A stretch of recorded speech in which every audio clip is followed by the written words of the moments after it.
Hey, VoiceOver time. Alright, so I was just making a massive underground farm that I had to do for the sake of people not grabbing my apricorns, which is gonna work greatly. But I needed a lot of dirt, so I immediately went for it.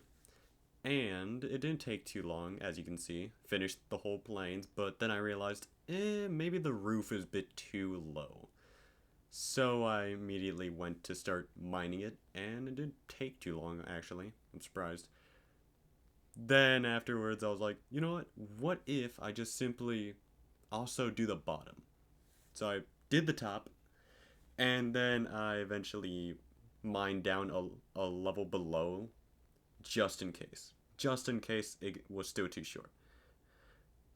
Then I started to grab the seeds, started to prepare them, get them in there as quickly as possible because I wanted a lot of apricorn trees. Why, you may ask? A bunch of Pokeballs. You can craft a bunch of Pokeballs, and I wanted every single kind of apricorn sprout in my massive underground garden just so I can get things going. I eventually started to also make a fish tank for, well, an aquarium for my axolotl. Want to make a bamboo door for him so it can actually be see-through enough, as you can see from the aquarium. Sure, it's small, but I'll have to update it later in another episode. So I quickly started planting down a bunch of bamboo, grabbed a bunch more torches, because I had the feeling that I should probably go into the mines so I can get ready for a bunch of... So I can create a bunch of Pokeballs, pretty much. Different varieties. It was interesting, the cave exploration that I had to go through. As you can see, there's a lot of materials, which I'm very glad about. A lot of ores. But something I didn't realize until I started to level up more for the mining was that Super Breaker, rank 1. So Super Breaker gives you speed and triple drop chance, pretty much meaning if I get an ore, there's a chance of it getting 3. So as you can hear, I pretty much went crazy the second I saw a bunch of diamonds. Went for diamonds, iron, I pretty much went for everything. Like, nothing was safe. I was like the Grim Reaper. I was taking names. Eventually, I found this structure, which I have no idea what it is, but I was like, yeah, might as well go in. Started grabbing a bunch of books as much as possible. Started switching shovels as well, I think. I'm pretty sure I switched. Yeah, I did. Switch, but the best thing that I found in that large structure was this. You see that pickaxe? Yeah. Unbreaking 2 and Efficiency 2. Finished all that, didn't take too long. Then I started grinding so I can level my Pokemon more. At this point, I went straight into the safari. I was like, okay, I'm ready. Let's just do this. Let's get this over with. Shouldn't be that bad. Spoiler alert, it's really bad. So there's a bunch of zones for the safari. There is fairy, snow, grass, water, dark, and a bunch of other stuff. There's like electric too, but I didn't feel like going there. I went straight for fairy because I wanted a Hatrini. So I bought a bunch of Pokeballs in hopes of getting. Spoiler alert, it took me 30 minutes. I spent majority of the time in the fairy zone to hunt it down. And it got to the point where I was looking for so long that I found out about another Pokemon that was also in here that I didn't know existed until looking at it.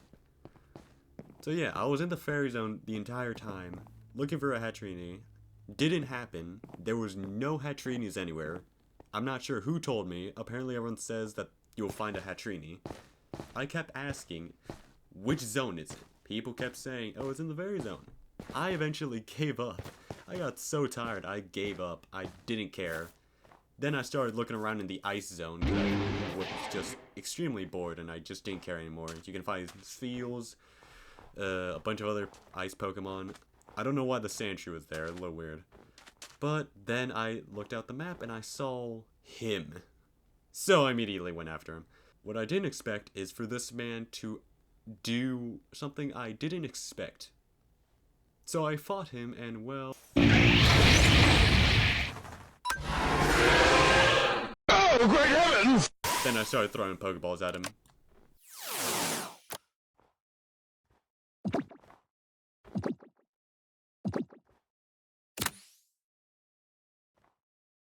and by the Lord above, I caught him. My thing ran out, quite literally, and pretty much 60,000 down the drain. I was very upset about it. I was so upset, but then a hero came into the story, and he saved my life. He made me so happy. Just a username. You need a Hatrini? I can breed you one if you'd like. That man, you won't believe it. He didn't just breed one, he teleported and gave it to me personally. I went to check my PC, and, well, there it is. A Hatrini. I was so happy because I spent like 4 or 5 hours hunting it down just for some guy, some absolute saint to give it to me. And I was so happy. And I gave an XP share after I ran out of my XP shares. I had to quite literally just go into the marketplace, buy one, find the cheapest one, just give it to it. But yeah, I was happy. That's pretty much what happened in this part 2 episode. I'm so sorry that I have to do a voiceover. I know I'm not the best at them, but I tried my best. I did what I could. I was so happy, but yeah. See ya, and thank you for watching.